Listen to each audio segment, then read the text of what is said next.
A paz seja com todos, da parte de Deus Pai e do nosso Senhor Jesus Cristo. Ficamos agradecidos a Deus por Ele permitir estarmos novamente juntos para estudarmos a Sua Palavra. Agradecemos a Deus por mais este dia de vida e também agradecemos a Deus por cada um de vocês que estudam conosco a Bíblia a cada dia, que compartilham esses estudos com outras pessoas.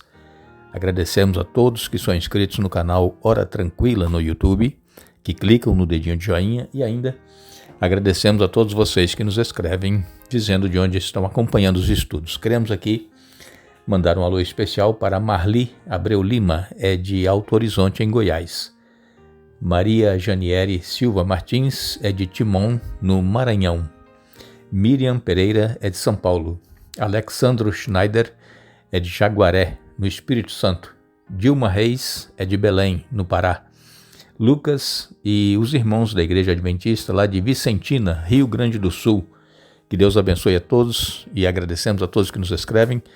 Estaremos sempre mandando alô para vocês. Iremos orar. Pai nosso que estás nos céus, mais uma vez estamos em Tua presença, agradecidos por tudo que tens feito por cada um de nós.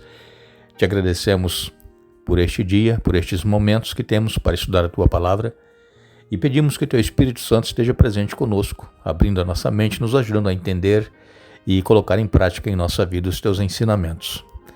Abençoa, Pai, todos os que estudam conosco, que passam por momentos de lutas, tribulações, têm as suas necessidades. Tu conheces cada um, conheces a fé, o coração, e ainda aqueles que nos escrevem pedindo orações. Tu abençoes, Pai, conforme a Tua vontade, que não desanimem, que perseverem, e que breve possamos estar juntos contigo nos céus.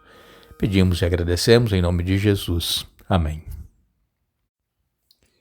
Estamos estudando o capítulo 4 até o verso 16, esta semana, da carta de Paulo aos Efésios, onde Paulo vem aqui neste capítulo falando sobre a unidade do corpo de Cristo, que é a igreja, unidos em Jesus.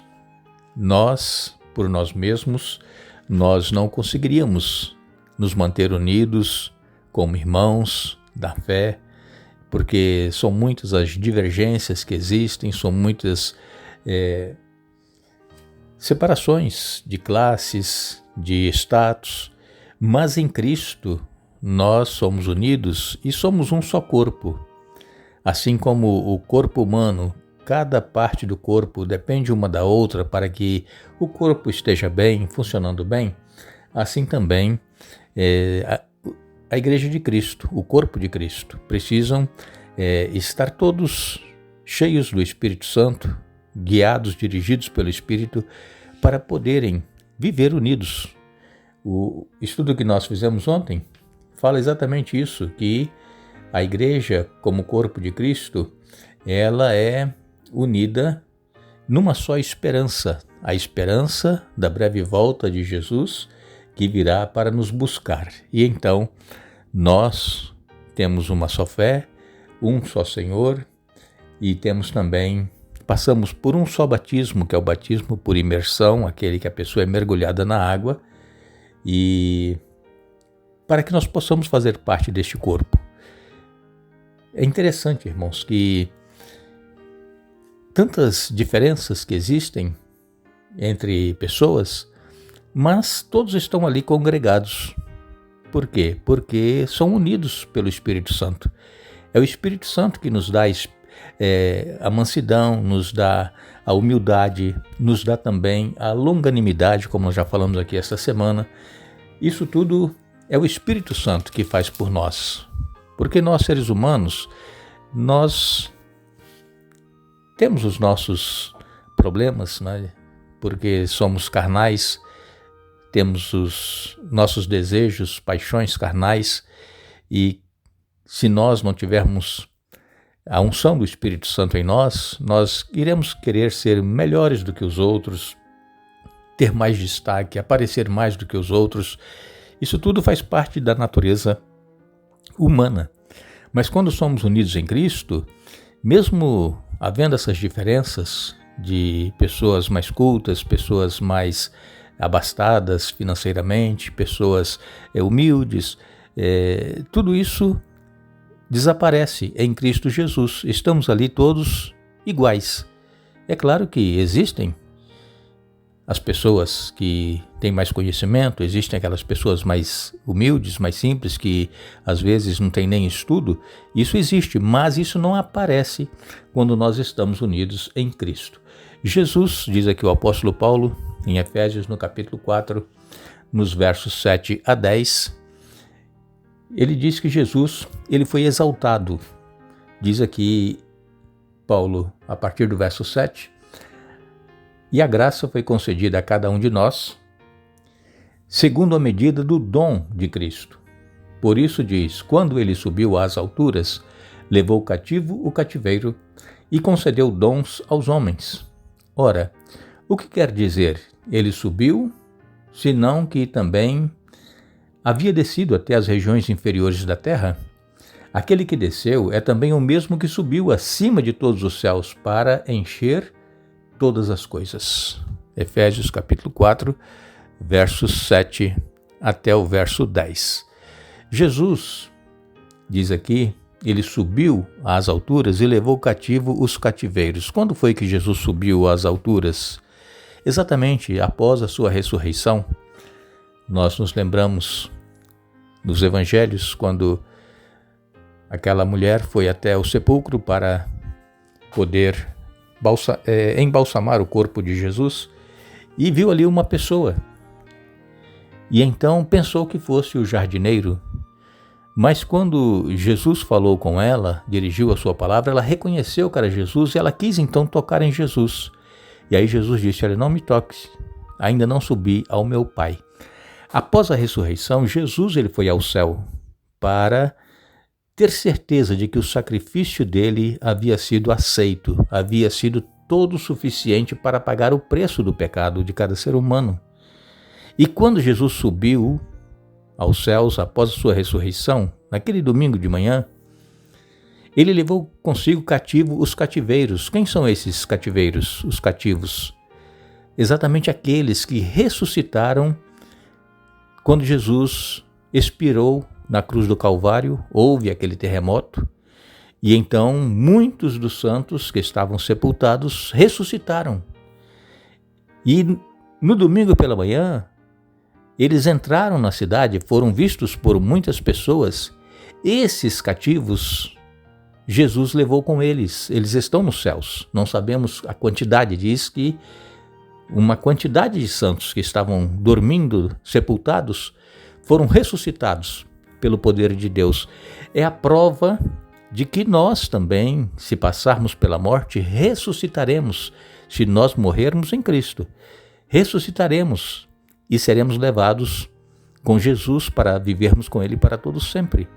Então Jesus, ele é a primícia dos que dormem, porque, conforme já comentamos aqui em algumas ocasiões, Jesus, ele é o Cordeiro de Deus que foi morto antes da fundação do mundo. Então, por isso Jesus é a primícia dos que dormem. E ele, ao subir aos céus e levar consigo esses cativos que haviam sido ressuscitados, Jesus volta e permanece mais 40 dias aqui entre os discípulos, nas regiões que ele sempre andava, e após 40 dias, Jesus novamente volta para os céus. Mas ele fez uma promessa aos discípulos que ele estava indo, mas que enviaria o outro Consolador, e enviaria aquele que estaria para sempre com todos aqueles que creem no sacrifício de Jesus, que é o Espírito Santo. E então, quando Jesus volta para os céus após os 40 dias que ele havia ressuscitado, Jesus ele é entronizado no Pentecostes, 50 dias após a Páscoa.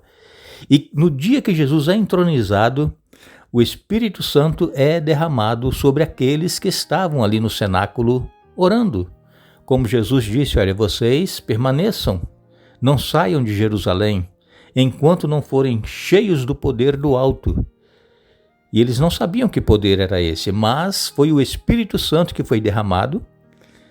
Todos que estavam ali, cerca de 120 pessoas, um pouco mais, foram cheios do Espírito Santo, falaram línguas que eram faladas em outras nações. Por quê? Porque a eles foi comissionado o dever de ir e pregar o Evangelho. E como é que eles iriam pregar o Evangelho a outras nações se eles não haviam estudado nenhuma língua para falar às outras nações? Como é que eles seriam entendidos? E então, nesse dia do Pentecostes, eles foram capacitados a falar outras línguas, línguas de nações que existiam ali ao redor e para onde eles foram para pregar o Evangelho. Então, quando Deus derrama o Espírito Santo sobre os discípulos que estavam ali, sobre aqueles 120, Deus concede dons pelo poder do Espírito Santo.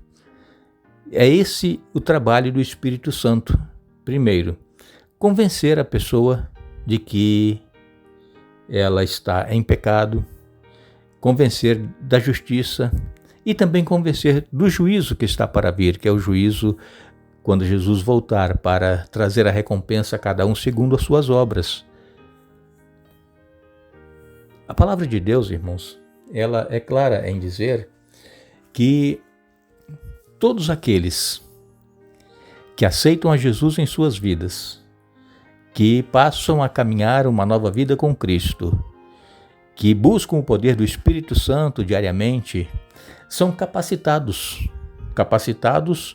com dons que somente Deus pode conceder.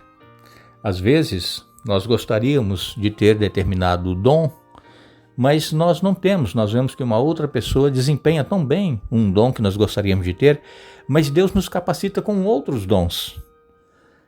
E cada dom deste é para exaltar e para glorificar o nome do nosso Senhor Jesus, não é para a nossa exaltação. E sobre essa questão dos dons, nós vamos falar um pouco mais no estudo de amanhã, para que nós possamos entender que muitas pessoas pensam que não tem nenhum dom, mas se nós orarmos pedindo a Deus para nos mostrar qual é o dom que Ele nos deu, Ele vai nos mostrar. E aí nós vamos desenvolver esse dom para a honra e glória do nosso Senhor Jesus Cristo.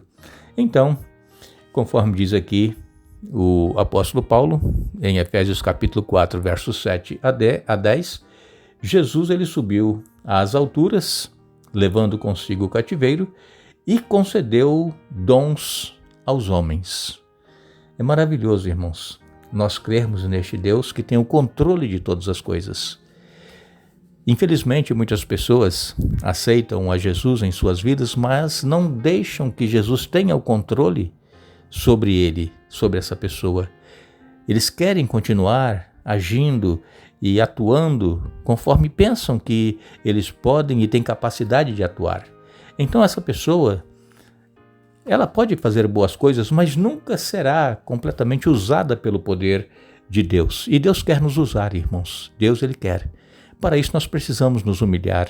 Para isso nós precisamos nos entregar diariamente a Deus e pedir que Ele faça em nós a vontade dEle e não a nossa vontade. Nós agradecemos a todos que estiveram conosco hoje estudando a Bíblia. Retornaremos amanhã para darmos continuidade ao estudo desta semana, mas não nos esqueçamos, Paulo ele escreveu: revesti-vos de toda a armadura de Deus para ficarem firmes contra as ciladas do diabo. Efésios capítulo 6, verso 11. Que Deus nos abençoe.